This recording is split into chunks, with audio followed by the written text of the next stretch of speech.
Happy Friday, college football fans. West Coast Sean here from the beautiful, rainy Eugene, Oregon.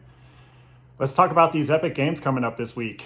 Lots of matchups. I'm really interested in the Indiana UCLA game just because of kind of the energy that both of those programs have at the moment. Oregon versus Wisconsin is not super exciting, but it's going to be rainy, and I think that it's going to be fun to watch those guys slipping inside, sliding and splashing, and trying to stay dry out there when it's just going to probably be a wet bitch. The SEC games that are lined up, who knows what's going to happen there? With the SEC refs kind of getting called out, majorly getting called out by the nation just for horrible reffing performances week after week, giving Auburn 2 losses when they should have had 2 wins in those games if the refs had just done their job, and how that all kind of factored into where the SEC's teams are ranked right now, who moved up in the polls when they should have moved out of the polls or at least down in the polls, all that stuff. It's a weekly kind of shakeout of results that you don't know what's going to happen. But the refs should not be the thing that is going to make a factor in a game go one way or another. And that's what they've been doing. So one of the head officials for the SEC got permanently suspended, I think Wednesday, for his atrocious job in the Auburn games. I mean, it's about time. If you're going to fuck up that bad, if you're going to be, consistently, blatantly bad at your job, you should not have a job.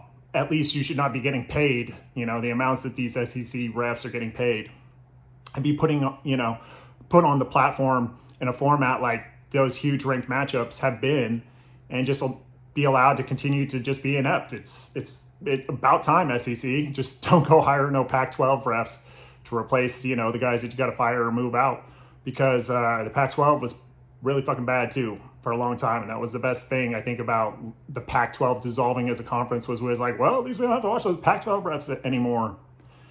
That being said, let's go. Come on, refs, do your job. I'll be rooting for you. If you make good calls, I'll give you some props. If you do some shit like you have done in the Auburn game, and there's been, the ACC had their reffing woes last season, which helped Miami win 2 games that they shouldn't have won, and it kept them undefeated through their first 9 games when they should have had at least 2 L's, and that was atrocious and horrible, and, all of the descriptives to describe how bad that was. At least the ACC is not doing as bad as the SEC this year. Woo! That being said, I want to get into a topic that I haven't addressed yet, and it's part of the reason why I started this channel. And it goes right to the core of why I talk the way I talk, why I think the way I think, why I interact with fans the way I interact with them. And it's all centered on knowing ball. So if you know ball, that means you actually understand college football, not just one particular aspect of college football, not just SEC football, not just Big Ten football, not just Big 12 football, not just Power 5 football, not just ACC football, not just high school football, not just pro football, actual all football. Every level of football has its own style of play, their own rules, their own officiating authorities. In the NFL, they have an actual commission that runs all of the NFL, so the refs all work for the same exact commission. In college, it's different.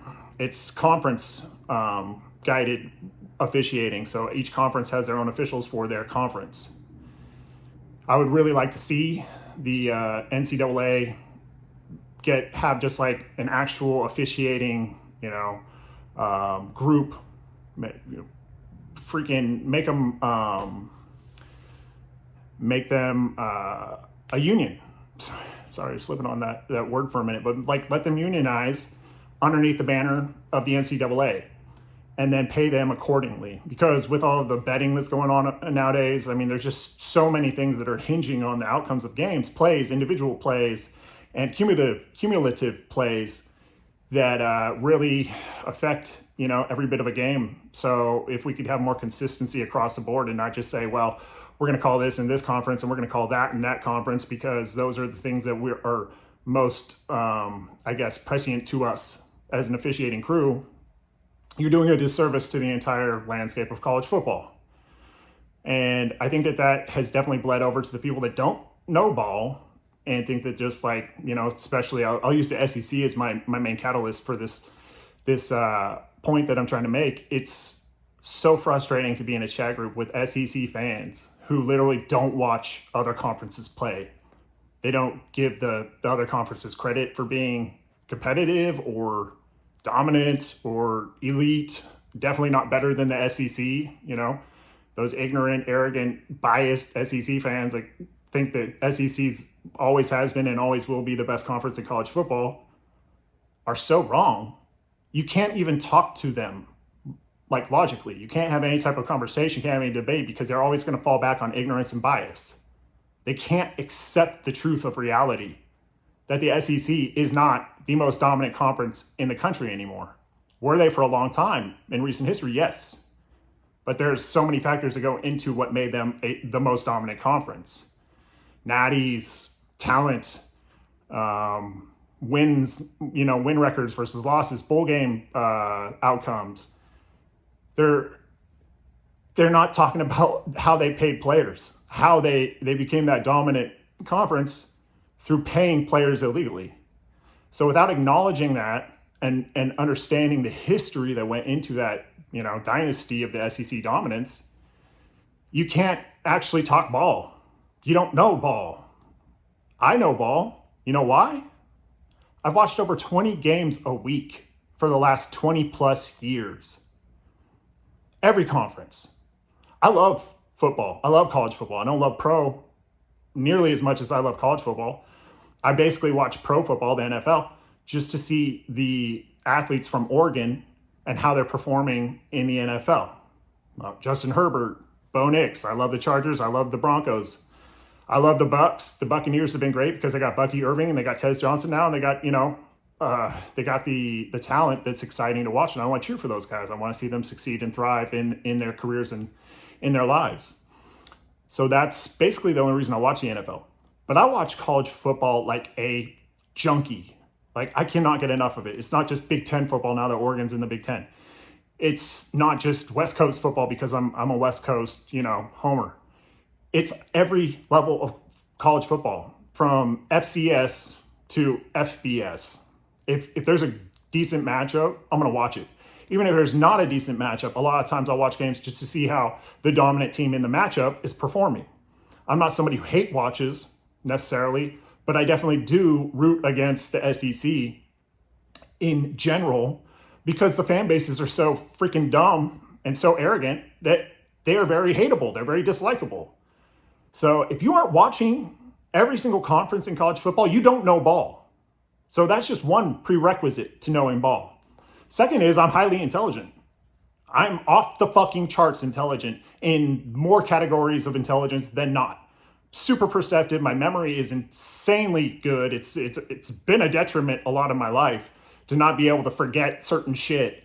But I remember conference alignments. I remember player acquisitions straight out of high school. Who were the high school prospects coming into college football? Where they went, where they chose to go, who they had talked to.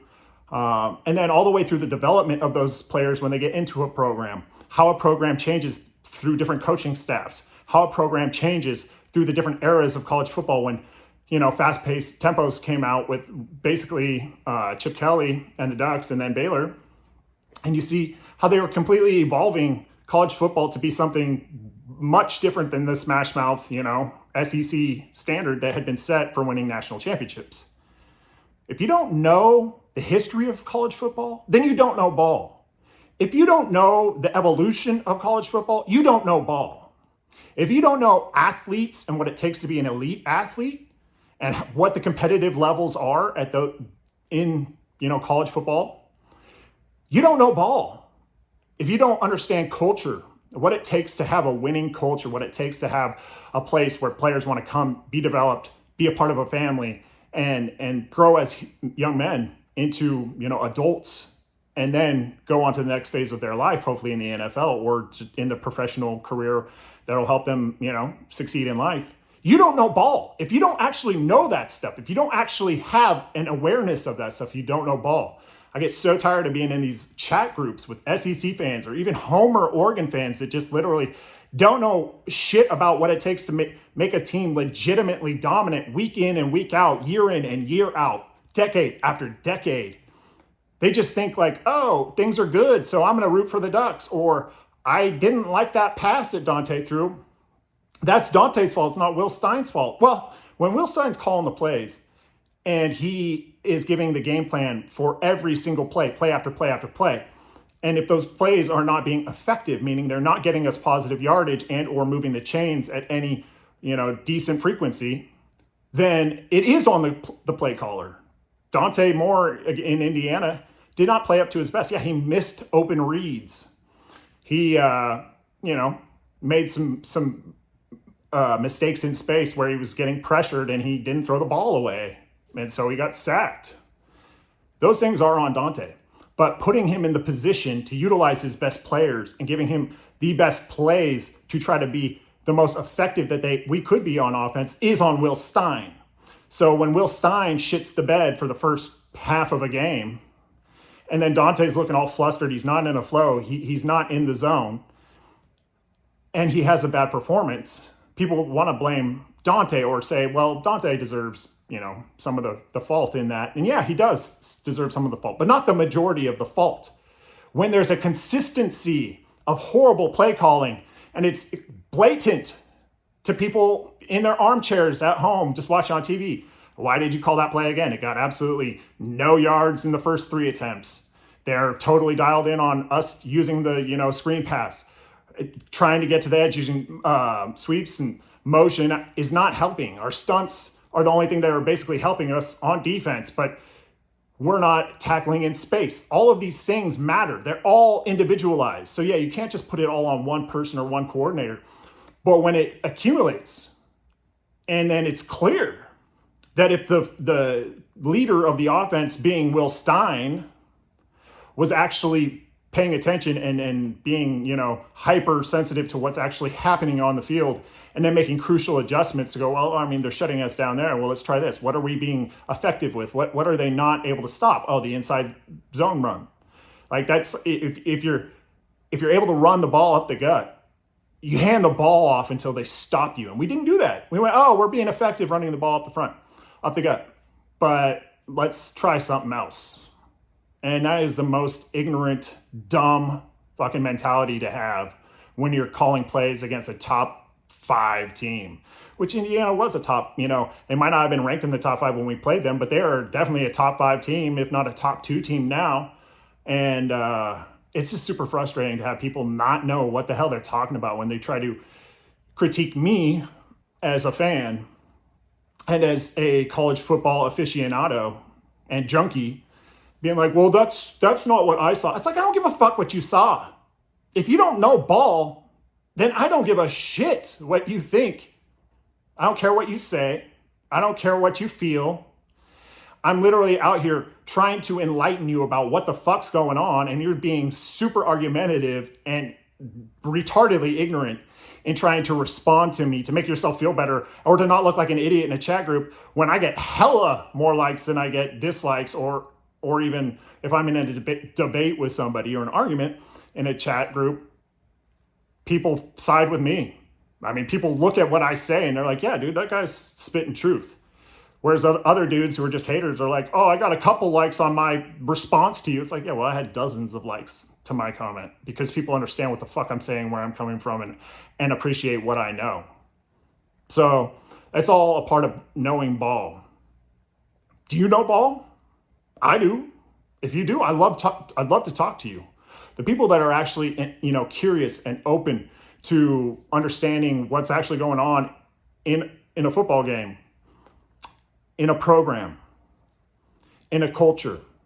Those are the people I love to engage with. The people that are like, hey, this isn't a super common thing. Like all the podcasters that cover my team aren't talking about this, but I think this is very valid and important to talk about. That's the stuff that I love to talk about because I'm not a reporter. I'm not a Oregon podcast media affiliate. I'm just a diehard Oregon fan that's really fucking smart, that pays attention and loves football. So yeah, I know ball. You want to have a debate with me about that? Let's do it, dude. Just make sure you come correct and I will keep receipts. So that way we can know exactly what was said when it was said. If I was able to bet on ball, which we're not allowed to do here in Oregon, I would bet probably, $2 or $3 on the games that I am going to watch, just so I had receipts knowing, like, yeah, I bet on that team to do this because I paid attention to how they played coming into the game, not just through this season, but through seasons prior. Because coaches matter, continuity matters, culture matters, energy matters. All of those things matter. If you aren't aware of people's attitudes and energy, or if you aren't sensitive enough to understand why people feel the way that they do and why things change in a person's personal, emotional state, you don't know ball. X's and O's does not mean ball. Oh, I understand, defensive schemes. I understand offensive schemes. I understand special teams schemes. Cool, dude. So do I. But it's about all the other things that go into actually making a team play up to their potential and or not play up to their potential at all that I care about. So when I talk about knowing ball, that's what I mean.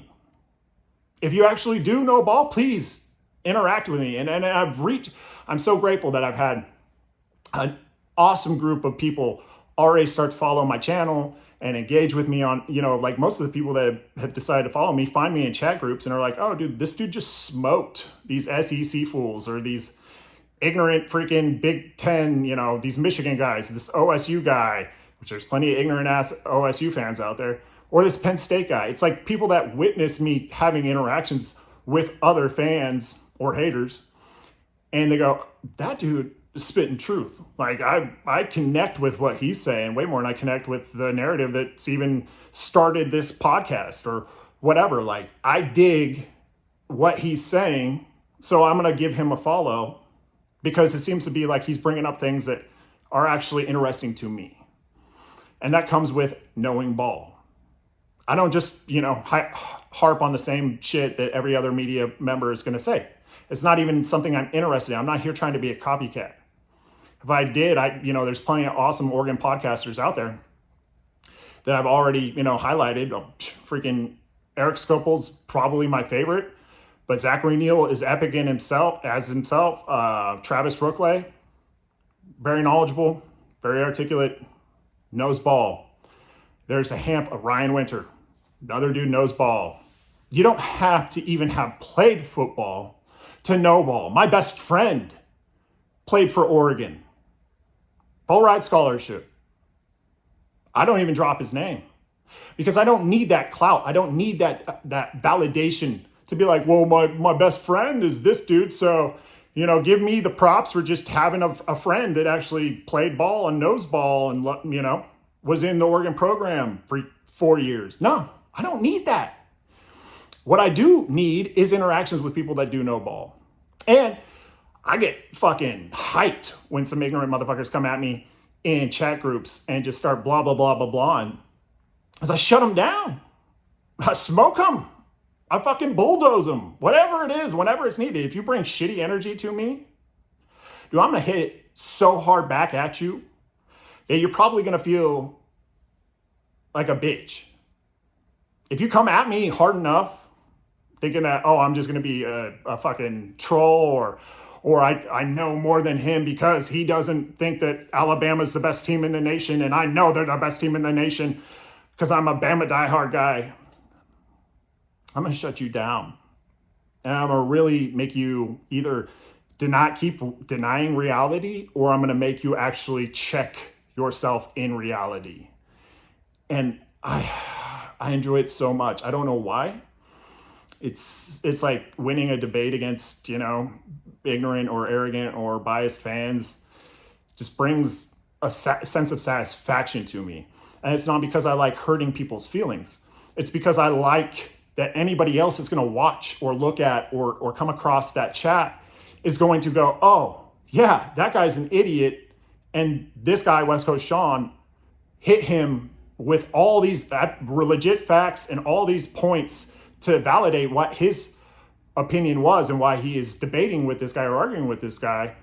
And West Coast Sean's way more, on point than this dude that's, denying everything he's saying and trying to be a flippant arguer. That's what I dig. I dig the collateral attention and involvement because if you're spitting truth at somebody, there's only so much they can respond to you. And if they know ball, then that is going to develop into something that's going to be a lot more fruitful and engaging and satisfactory too. Because when I find somebody who knows ball and they're like, yeah, dude, I agree with you on this, but what about this? If it's like that, then I'm going to be like, oh, yeah, I did factor that in. Usually every time somebody hits me up with some scenario or factor in a game or in a program or whatever it is, that they're like, hey, dude, what do you think about this? Or yes, and yeah, Will Stein fucked up in the Indiana game calling plays, and Dante Moore missed open reads and stuff like that. Yeah, totally. Jamari Johnson dropped the freaking clutch third down catch that would have given Oregon at least a first down, if not got us close to a touchdown from Dante, and that made it so we didn't move the chains on third down. We had it was 4th and 9, and so we went for a field goal because we were within 40 by 2 yards, I think, of a field goal.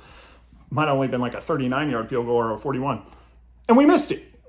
So yeah, those plays matter. That's not Will Stein throwing the ball to Jamari Johnson, but all the plays that happened before that Stein called that were completely blown up and or just nullified right from the fucking start is on Stein. So the yes and thing with fans is legit as hell, and that's something I truly enjoy and live for during college football season. It's just like, hey, dude, I like what you're saying, and this is something I think, might be affecting things, or this might be a big factor in what's going on with, what we're seeing. And it's like, yeah, I will totally either agree with you or disagree with you and tell you why I disagree with you. That's the stuff I love about college football. It's the open conversation. It's we think this, but these are all young men, right? With coaches that are oftentimes, especially nowadays, young men that are trying to build themselves up every single day to be the best versions of themselves and work together as a unit to be the best version of a team that they can be. Shit happens. Not everything is going to happen perfectly. Everybody, life has tragedies. What happens if somebody's, family member dies, or they get super sick, or there's accidents and blah, blah, blah. Things happen in life that you have to address that have nothing to do with football, but they totally affect you as a human and as an athlete, because you're not an athlete first, you're a human first, and then you're an athlete. So if you're not factoring in all of the little things that actually go into what a person is thinking, feeling, and doing daily, and then on game day as an individual, and then as an individual with other individuals as a whole, you don't know ball. Those are the things that when I'm like, yeah, I know ball, I know ball. I know people very, very well, background in psychology, background in sociology. I also understand athletic competition. I have a background in athletics. I used to compete against high-level dudes in ball. Also, I've got the memory to tell me what has happened in the past, to give me an idea of what might happen in the future, or why things are happening in the present and where that could go in the future. I know ball. I'm constantly, I don't think I know every single thing about football, but I know more than probably 99% of fans in this country. You know why? Because I'm in the 99th percentile of intelligence in this country. No shit. I'm not trying to fucking tout my own intelligence, but that's realistic. So when you're looking at numbers and you're comparing things, oh, well, this guy's got a 4.4 40. This guy's got a 4.35 40. This guy's got a 4.46 40. All numbers do matter to certain degrees when you're talking about actual relationship to other things. Doesn't mean that the guy runs a 4.35 is going to play better than a guy that runs a 4.46. Just means that he has a potential to outperform other people. Well, the potential for me as a fan and an analyst of college football is that much higher than your average fan, because my brain works on a level where I'm able to connect so many different things and keep them in perspective while still evaluating what's actually going on. I know ball. I know I said that like probably 7-8 times or something like that. But it's the truth. I can't quantify how many times I've had to be in a chat group and just be like, dude, you just don't know ball. You're SEC because Georgia won 2 natties 2.5 years ago and 3 years ago. They're gonna beat Oregon. They're gonna beat Indiana in the playoffs. Okay, history, living in the past. What happened 3 years ago in Georgia has nothing to do with how they could be a dominant team or a non-dominant team this year. They don't have the same players. They've lost a lot of the same coaches. The last, when Lanning left Georgia, their defense started to decline right away because he was an elite recruiter and he's an elite defensive coach. So saying that like Georgia's history is going to have some sort of major effect on how they're going to perform this year, this week, next month in the playoffs, if they make the playoffs, is completely asinine. It's so stupid. Your past isn't who you are today.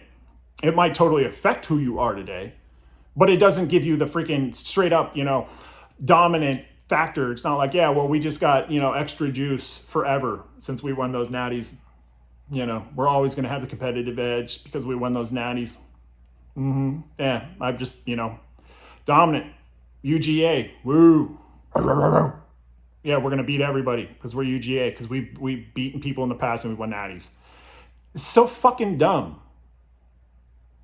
I can't even really comprehend it. It just goes back to ignorance. It goes back to a culture with a history of ignorance and arrogance, thinking that you're better than people because your team beat teams in an era when they were cheating by paying players when other teams and other conferences couldn't pay players. But live in the past, dude. For all those US or SEC fans that are so hungry to be elite, to be the number one conference in the nation, just live in the past. I mean, most of you do already. So if you are really, if that's the only way that you can find a purpose in life, to wake up daily, if that's the only thing driving you as an individual, as a human, as, a person in this world, is thinking or knowing that your team is the best team in the country or the best team in the SEC and the country, dude, you're pathetic. I feel bad for you. Oregon's never won a natty. I have no natties to point at, but we've come close. And I was there when we came close and fell short. So I don't have this expectation like Oregon's just going to win natty after natty after natty. But I do know the history of Oregon's program. I do know the history of the coaches that are running Oregon's program. I do know the history in recruiting at Oregon. I do know the history of player development, especially recently. And you see how all of these Oregon players that have been drafted and or just walked on are going on and having super success in the NFL right now. Bo Nix literally just set records that will probably never be broken again for scoring 33 points in one quarter, in the fourth quarter, against New York, the Giants. Like, Bo was booed out of Auburn. He came to Oregon, got developed, played his ass off, showed he was elite, got drafted, and now he's tearing it the fuck up. Does it happen in the SEC? Nah, we got him from Auburn, who didn't want him anymore. So your SEC paradigm that you're this elite team that, and the only thing that the SEC fans ever say that has any validity to me as to try to show that they are the most dominant program in college football is they talk about the NFL talent that goes from the SEC to the NFL. This one guy in the chat group goes, well, I don't even, the only thing I base, who's a better conference is how many guys leave that conference and go to the NFL. I was like, well, that's probably the most legit point to, or measuring point that I've ever heard from a ignorant, biased SEC fan to be like, yeah, this is why I think that we're the best. It's like, okay, that's a number that I can understand. That number of how many guys have gone into the NFL from the SEC is definitely higher than the rest of the conferences. But if you look over the last 2 years, especially since the realignment, the Big Ten is totally catching up in that regard. In fact, they're going to be surpassing the SEC soon because the Big Ten is getting players and developing them because they can pay these guys from the South. These guys from the South are leaving the SEC region. They're going to places like Oregon. They're getting their asses developed. They're getting time on the field as rookies. And they're going to be tearing it up in the NFL.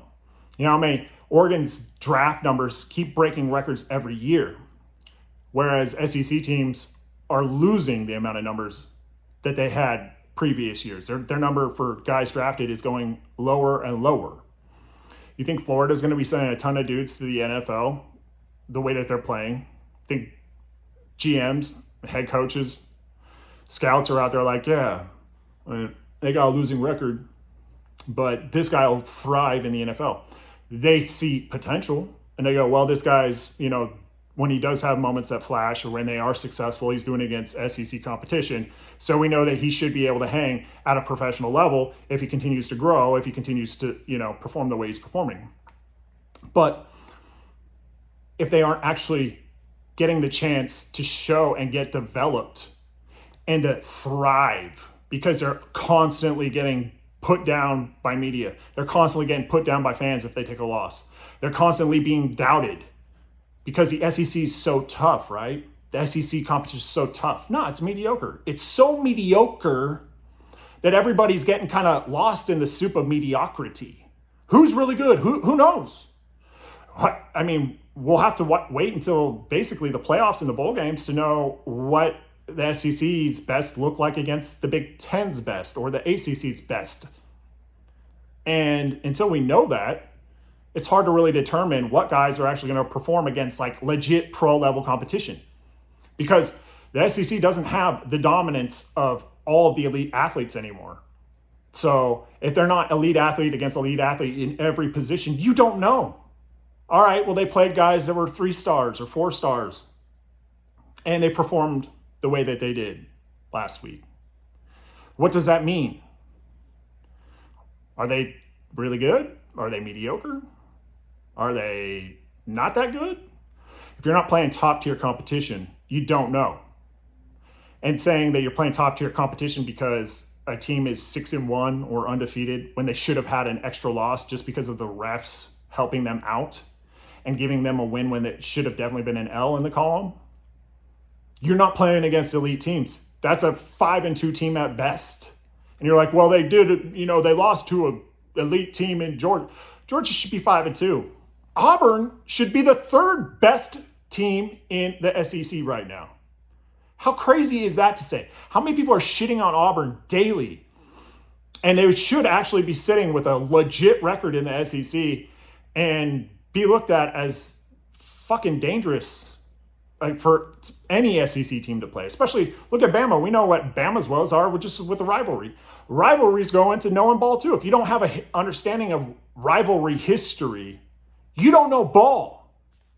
People are like, oh, why did OSU lose to Michigan for the 4th time in a row, but they went in and won the Natty? Because of the fucking rivalry. Because of what that rivalry does to those players and that coaching staff and how it takes over their thinking process, their emotional fortitude.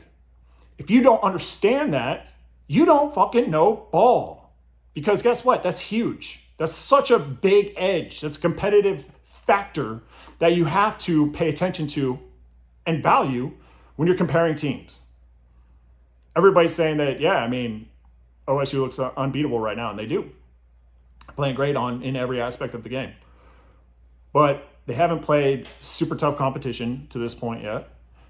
And they have the game against Michigan where people are saying they're probably going to lose that game. I mean, they lost the last 4 in a row when in the last 2, they definitely had chances to win those games. At least last year when they had the competitive, the edge at so many different positions because, Michigan lost so many guys to the NFL draft the year before and had absolutely no passing game last year. And yet Ohio State was so flustered from losing the previous 3 games, especially their head coach, Ryan Day, that he was like, I don't just want to beat Michigan.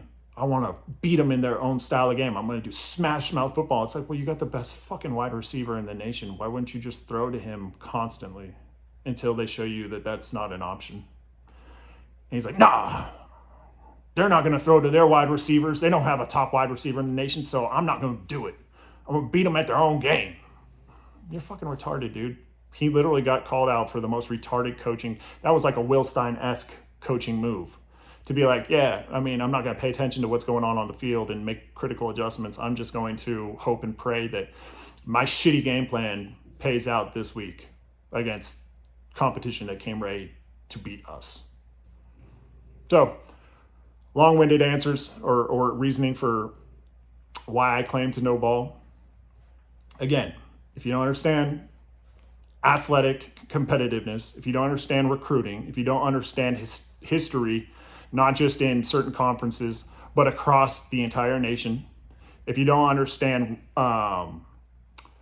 the scoring advantages and disadvantages throughout different styles of play, what smash mouth football was compared to a faster paced, spread out West Coast style of offense, and why those are two completely styles of football and how they have their place, but how they also are big hindrances to certain, levels of competition, certain teams that have the right schemes and athletes to shut that shit down and nullify it. If you don't understand coaching mentality, if you don't understand how regional bias affects your ability to actually understand what your team or your passionate, fan base is doing and expecting versus what reality tells you, you don't know ball. There's so many things that go into actually knowing ball. And until somebody actually straight whoops me time after time, or even once maybe in a fucking debate in a chat group, or hits me back with some shit that's like, oh man, I didn't even think about that, which has never happened. Literally. Like, that I can remember somebody going, well, Sean, this is why that happened. And, so this, and this is what you should actually be thinking about or talking about. It's never fucking happened. And I've never been I've literally been able to, by watching 20 plus games a week with a DVR or TiVo or digital recorder through a PC, which is what we had to do way back in the day. If you don't have the ability to sit there and absorb dozens of games a week and then remember the key points of them, remember the style of play, remember the performance that are going out, what is happening, what's not happening, and compare it, have the ability to actually objectively compare what you're seeing. I watch games, I record them so that way I can fast forward through all the commercials. So I'm literally just honing in on the potent play, like what's happening on the field during plays, pre-game, post-game. I pay attention to all that stuff. And if you don't, then you don't truly know ball. I mean, there's coaches out there in this country that don't truly know ball. They know their specific, expertise, but they don't know every single factor of what goes into ball. I don't know every single factor, but I'm about as legit and informed of a person who's not actually on a coaching staff or a professional media member that actually knows ball. So if you like what I'm saying, if you like my takes, give me a follow. If you don't, but you like hearing me, be inflammatory, or you like that I'm so passionate about what I say, even though you might think I'm wrong, give me a follow. If you straight up hate me and you just want to sit there and try to pick me apart weekly, give me a follow. I'm there for the haters too. I just might not engage with you because I don't find what you're saying to be worth replying. That makes sense? I mean, you can't give your energy away to every single person out there who just wants to be a troll. So I'm pretty good at, realizing who's a lost cause, who's just a arrogant dumbass, and who's somebody who's actually just trying to engage with me and understand my thought process and or explain their thought process without, the arrogance and ignorance and stubbornness tied all around that. I appreciate everybody. All the new followers, you're awesome. I'm excited to build this channel up through football, but I'm probably going to get into some other things too that I'm super passionate about. But football is number one. I mean, there's nothing that I'm more passionate about probably that such a wide group of other people in the country are passionate about. That's why I do the things I'm doing. I should have started this channel years ago. I did not have the time and or the ability to do what I'm doing now. And there's going to be times where I'm busy and I want to make content, but I'm not able to. So I'm going to make it as soon as I am able to, just because I love being able to have this stuff here for posterity. I'm going to have takes that people are going to think I'm super crazy about. And yet you'll be able to go back and look at my history and be like, he wasn't that crazy. In fact, he was right as hell. I just didn't understand what he was saying, or I didn't have the right perspective, or I didn't have all the information at hand to connect with and understand where he was coming from. So, props to the dude that said it, even though people were saying he doesn't know shit. He knows ball. I hope everybody has a great weekend. Let me know in the comments what you're looking forward to this game or this weekend game-wise. I mean, as much as I shit on the SEC, I love watching SEC football because there are really epic. I mean, Ty Simpson is a freaking sniper. It's awesome to watch. And then you have the complete opposite of that in freaking Arch Manning. Arch is very, very frustrating to watch. But I still like to watch both of those teams, Bama and Texas. OU. I watch Auburn. How many SEC fans watch Auburn games? I watch Missouri games. I'll watch Kentucky games. I just like to watch good football. And I like to watch bad football as long as it's competitive. You never know what's going to happen. You never know what team in the SEC is going to get upset because there's so many. It's such a competitive league now. The teams are getting upset all the time. And I like being able to see a team that should win lose because of a reffing, but because of bad reffing.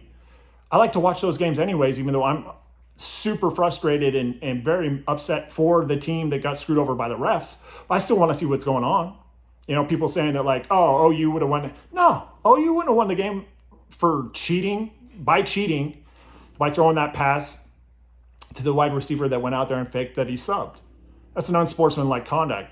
That's not only 7 points off the scoreboard, you're 15 yards backed up. So when you say like, oh, well, Auburn shit record, blah, blah, blah, or OU's ranked in the top 15 or 20 or whatever it is, I'm like, yeah, but they shouldn't be. If you know ball, you would know that. And you wouldn't be like hyping up this team or acting like they're better than what their true record should be because they got help from the refs to win a game that they should have lost. That's not ball. And that's what detracts from ball. That's what detracts from college football. And that's why the SEC just went, yeah, man, permanent vacation for you. You were planning to retire at the end of this season, coming into this season, publicly said that. But we're going to send you home and to your vacation spot early because we can't take any more criticism from the fans because they're super legit in their criticism of you being a horrible ref and definitely affecting the outcome of games, and not just outcome of games, but the outcome of futures for the teams that they're screwing over, and giving false, props to and or rankings, or basis for false rankings for the teams that won the games that they should have lost just because they had an extra win instead of an L. It's like Oklahoma shouldn't be ranked where they are. Georgia shouldn't be ranked where they are. Those are 2 lost teams, if not 3 lost teams. So you're like, oh, we got all these ranked teams in the top 25. Good for you. Can't wait till the playoffs come and the Big Ten just sweeps the SEC away. And that SEC fans are going to be so fucking distraught. They're going to be so emotionally confused. What is going on? We were ranked. We played other ranked teams every week. They're so good. The SEC is so dominant. Why are we getting our asses beat by the Big Ten or even the Big 12? Texas last year got damn near rolled up and smoked by ASU from like the last 5 minutes of the fourth quarter into the second overtime. The performance of it, and people were like freaking out, thinking like, how could ASU take Texas to double overtime in a playoff game? Like, it just doesn't make sense. It's like, well, they had Cam Scatterbu, who is a dominant stud, who was definitely a Heisman finalist, should have been in the top 3. And I mean, the dudes just had it together, just clicked. When you have a decent quarterback, you have a defense that steps up in the moment, and you have a running back that just refuses to get tackled or go down at first, second, or third contact, and has the stability and the agility to get extra yards like a Cam Scatterbu does. Dude, it's not a given win, even if you're up by 2 touchdowns with 5 minutes left in the fourth quarter like Texas was in that game. So when the Big 12 is pushing the SEC to their limits in the playoffs, I'm just like, yeah, I love it. Like, the SEC is finally getting a dose of reality. And it's a beautiful thing, because it's not horrible to accept that you're not the best. In fact, it's the opposite. If you can't accept reality and you can't accept that you're not the best conference or team, you're going to be like setting yourself up for failure and sheer ignorance that you're manifesting all the time, having this false reality that's like driving your critical thinking process. And it's going to bleed over to other aspects of your life. I mean, it's pretty clear. People that can't accept reality don't exactly live the most happy and fruitful, satisfactory lives. And that's what I want for all the people watching. So if you want to know ball, if you do know ball, if you want to learn more about ball, give me a follow, give me a like, get in the comments, ask me what's up, say your opinion. It's all good. Let's go. Every single team out there, every fan base, I'm wishing you all luck. I'm wishing all of the athletes health, great health, no injuries, and let's see some upsets. Have a good weekend.